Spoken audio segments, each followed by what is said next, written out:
Gobernador Gwen Garcia diri sa Cebu City dunay pasabog no nining atong administrasyon karon.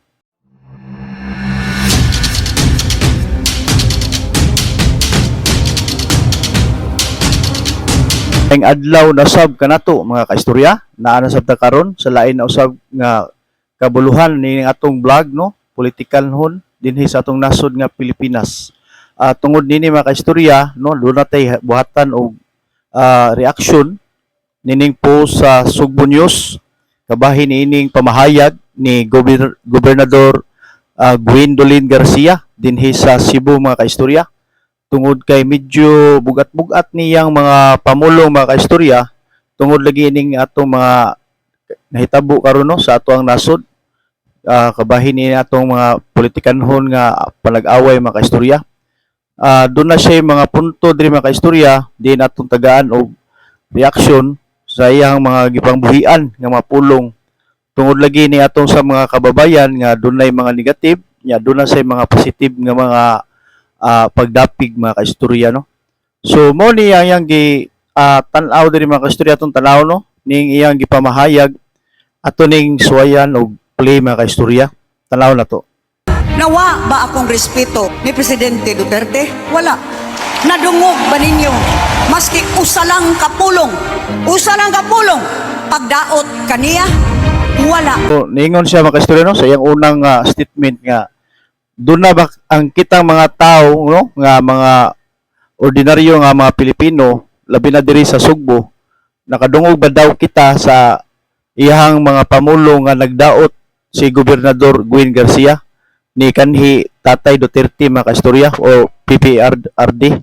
So base sa tuang nakita usab or sa atong nadungog no bisan sa social media wa sad tay nakita usab sa mga pamahayag nga ni aksyon siya o baliktad mga kaistorya. Kay kita sayod magkikita nga si panahon ni PRRD no si Gob Gwen sab mo'y gituboy ni Tatay Digong mga kaistorya.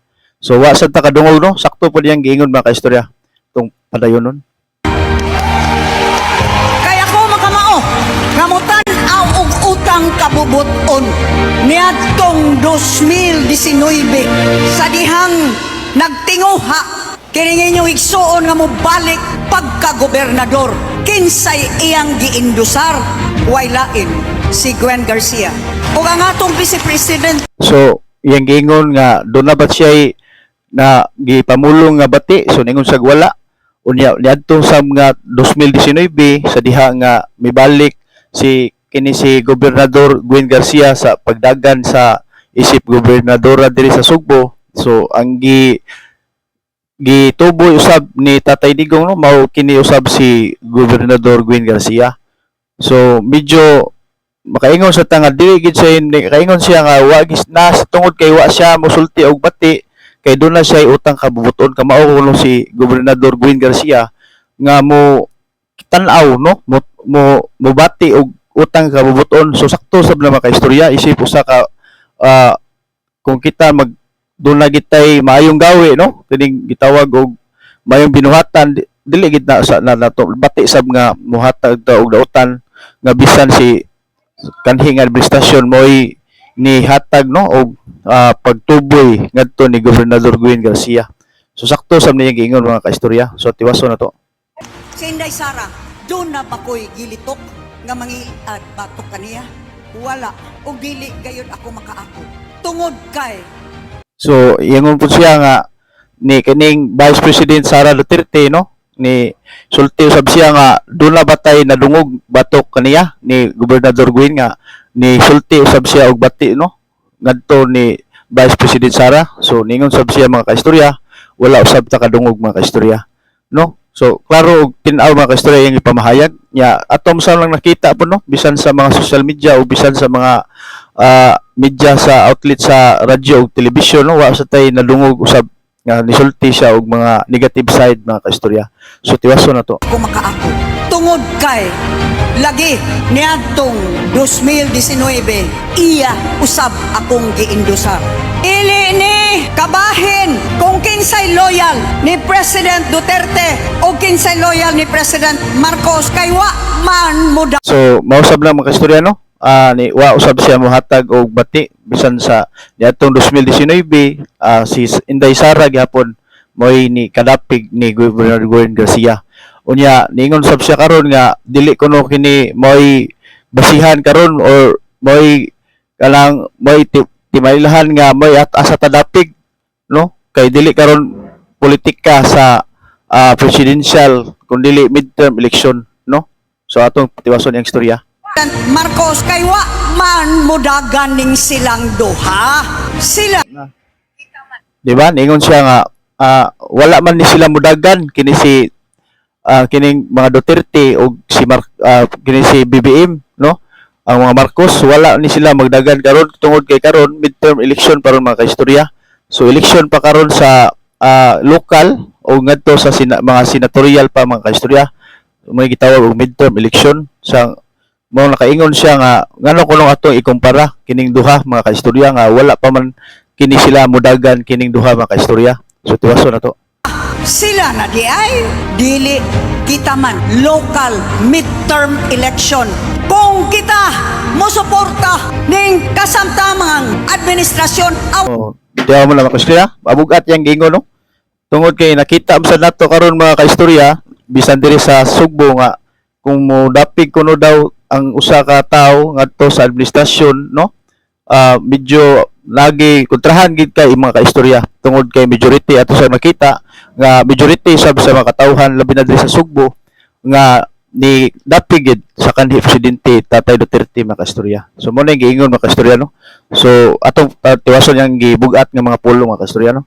awayo na ta kitang tanan nanumpa that I will obey all laws, legal orders and decrees promulgated by the duly constituted authorities of the So, nindot yang gisaysay mga kaistorya no kay ayang gisaysay kabahin ng pagpanumpa no isip usa ka politikanhon nga mga panumpa no sa diha nga ang usa ka kandidato mudaog na mayang gi example mga kaistorya nga legal of duties no. So mo obey gid kuno ta mga kaistorya sa ato ang kining panggamahanan no labi na nining presidente mga kaistorya.